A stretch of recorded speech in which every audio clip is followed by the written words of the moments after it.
Assalamualaikum warahmatullahi wabarakatuh. Kami dari kelompok 6 ingin mempresentasikan modul 14. Di mana di sini ada saya Muhammad Raisadat, Saya Kalisa Masyarakat. Saya Mbak Ari, saya Penny Amelia. Oke, tanpa berlama, masuk dari kita masuk ke materi. Ini yang pertama ada transportation of data, di mana lapisan transport bertindak sebagai penghubung antara aplikasi dan juga jaringan. Nah, fokusnya pada komunikasi logis antar aplikasi. Fungsi utamanya untuk melacak berbagai percakapan atau multiplexing, di mana membagi data menjadi segmen dan menambahkan informasi header. Lalu terdapat dua protokol utama, yaitu TCP sebagai itu Transmission Control Protocol, di mana protokol connection oriented yang andal menggunakan pengakuan atau acknowledgement, penomoran urutan dan juga kontrol aliran untuk memastikan semua data sampai dengan utuh. Lalu yang kedua ada UDP, yang dimana user datagram protokol, yang dimana protokol connection itu best effort, di mana lebih cepat dan ringan karena tidak ada mekanisme pengiriman ulang atau pengakuan data. Lalu di sini masuk ke bagian 14.1.2 tentang TCP overview, yang dimana TCP berfokus pada andalan transmisi data, memastikan tidak ada paket yang hilang atau rusak. Nah, di sini ada beberapa bagian, yang pertama ada reliability, yaitu pengandalan, di mana TCP menjamin pengiriman dengan melacak segmen yang dikirim dan meminta pengiriman ulang jika segmennya hilang. Lalu connection oriented, yang dimana sebelum mengirim data TCP melakukan 3-way handshake, yang dimana ada SDN, SDN ACK, dan juga ACK untuk memastikan kedua pihak siap berkomunikasi. Lalu yang ketiga adalah flow control, di mana mengatur kecepatan pengiriman data agar tidak membebani penerima yang memiliki kapasitas pemrosesan terbatas. Yang terakhir ada cornering, di mana memastikan segmen data disusun kembali sesuai urutan aslinya meskipun data mungkin datang ke tujuan secara tidak berurutan di jalur internet. Oke, selanjutnya kami bahas Saya Celia Saputri dari kelas TRI 2A. Di sini kita masuk ke 14.3. Itu ada UDP. UDP adalah protokol transport yang bekerja dengan upaya terbaik dan bersifat ringan. UDP menawarkan segmentasi data yang mirip dengan TCP, tetapi tanpa menjamin keandalan atau kontrol aliran. Karakteristik utama dari fitur UDP meliputi data akan direkonstruksi sesuai urutan saat diterima, segmen yang hilang tidak akan dikirim ulang, tidak ada proses pembentukan sesi, dan pengirim tidak mendapat informasi mengenai ketersediaan sumber daya perangkat penerima. Lalu ada header UDP. Jadi UDP adalah protokol tanpa status atau stateless, yang artinya baik klien maupun server tidak melacak status sesi komunikasi mereka. Blok data pada lapisan ini disebut sebagai datagram. Protokol ini sangat cocok untuk pengiriman video dan suara langsung karena membutuhkan aliran data yang cepat dan toleran terhadap sedikit kehilangan data. Header UDP jauh lebih sederhana daripada TCP karena hanya berukuran 8 byte atau 64 bit dan hanya memiliki 4 buah kolom.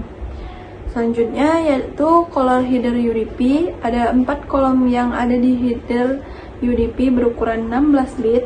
Yang pertama ada port sumber, source port, digunakan untuk mengidentifikasi aplikasi asal pengirim berdasarkan nomor port. Yang kedua, pelabuhan tujuan, destination port, digunakan untuk mengidentifikasi aplikasi tujuan pada penerima.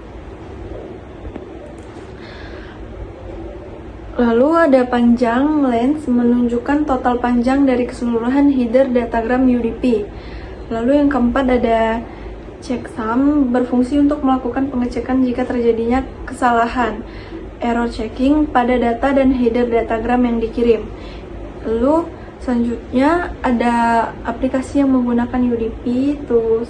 Jadi ada 3 jenis aplikasi yang paling cocok menggunakan protokol UDP. Yang pertama, aplikasi video langsung dan multimedia yang membutuhkan minim penundaan, delay, seperti VoIP dan streaming video. Lalu yang kedua, aplikasi permintaan dan balasan sederhana, di mana transaksi datanya sangat sederhana. Contohnya adalah layanan DNS dan DHCP. Lalu yang ketiga, aplikasi yang menangani keandalannya sendiri, komunikasi satu arah yang tidak memerlukan kontrol aliran bawaan dari protokol transport. Contohnya adalah TFTP dan TFTP. Sekian dari saya, terima kasih. Ini saya akan melanjutkan baik, di sini saya akan melanjutkan pembahasan masih keempat, yaitu port numbers. Yang pertama ada individual spirit communication. Dalam jaringan komputer, satu perangkat dapat melakukan beberapa komunikasi secara bersamaan dengan perangkat atau layanan yang berbeda. Sistem komunikasi tidak saling bercampur. Sistem menggunakan port number untuk membedakan setiap proses. Dengan demikian, komputer dapat mengirim dan menerima banyak data pada waktu yang sama tanpa terjadi kesalahan. Lalu ada socket pairs. Socket pairs adalah kombinasi alamat IP dan nomor port pada pengirim serta penerima yang digunakan untuk mengidentifikasi satu sesi komunikasi secara umum. Lalu ada port number groups.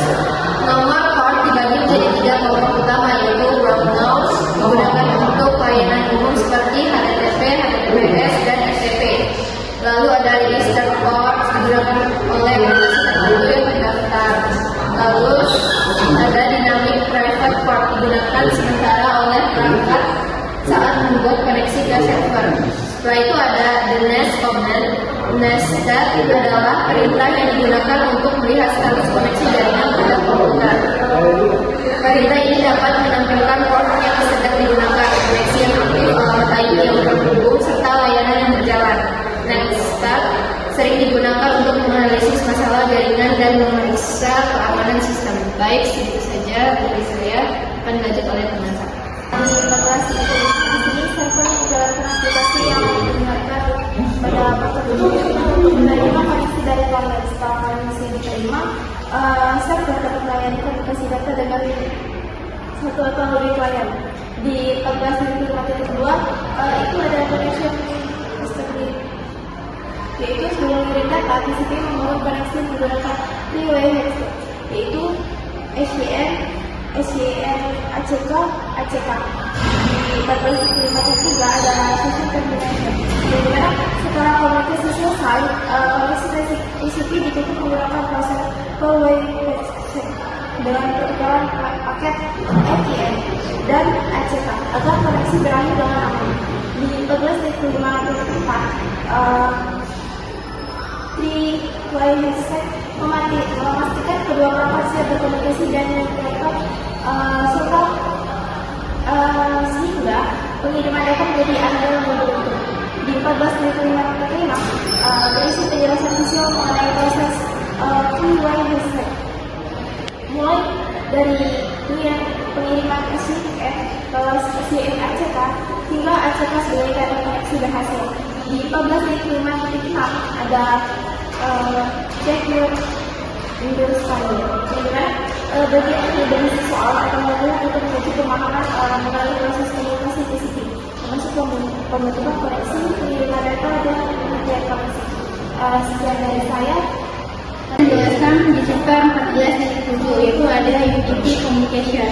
Jadi di sini ada karakteristik UDP, yaitu UDP bersifat connectionless, cepat dan memiliki operating rendah, cocok untuk aplikasi real-time seperti VoIP.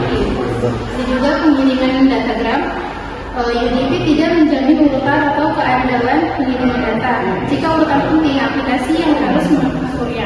Ada juga proses server, yaitu server mendengarkan permintaan pada port tertentu.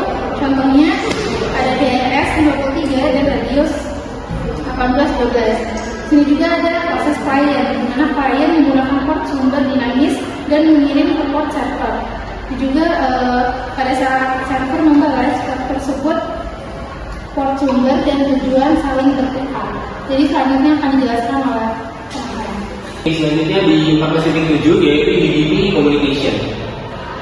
Karakteristik dari UDP atau low overhead versus reliability. UDP adalah protokol connectionless tanpa koneksi yang tidak melakukan negosiasi koneksi sebelum mengirimkan data, sehingga sangat cepat dan efisien. Protokol ini memiliki overhead yang sangat rendah karena header datagramnya kecil dan tidak ada lalu lintas manajemen jaringan, menjadikannya ideal untuk aplikasi seperti VoIP atau Voice over IP. Selanjutnya ada pengiriman datagram dan reassembly. Berbeda dengan TCP atau UDP, tidak memiliki fitur pelacakan nomor urut atau sequence number. Datagram yang dikirim melalui jalur berbeda sering tiba dalam urutan yang salah. UDP tidak melakukan pengurutan ulang atau reordering. Data langsung disusun sesuai urutan kedatangannya dan diteruskan ke aplikasi. Jika urutan data sangat krusial, maka aplikasi pengirim atau penerima itulah yang bertanggung jawab untuk memastikan urutan datanya. Selanjutnya ada proses server dan permintaan. Aplikasi server berbasis UDP menggunakan nomor port yang sudah ditentukan, well known atau register, untuk mendengarkan permintaan. Contohnya adalah server Radius menggunakan port 1812 untuk authentication, sementara DNS menggunakan port 53. Selanjutnya ada proses client. Komunikasi dimulai oleh klien yang secara dinamis memilih port sumber dari rentang yang telah tersedia untuk transaksi tersebut. Nomor port tujuan adalah port yang dikaitkan dengan aplikasi server. Saat server membalas permintaan klien, nomor port sumber dan tujuan pada header datagram dibalik. Mungkin sekian informasi dari kami. Mohon maaf jika ada salah kata atau salah dalam penyampaian informasi. Kami akhiri.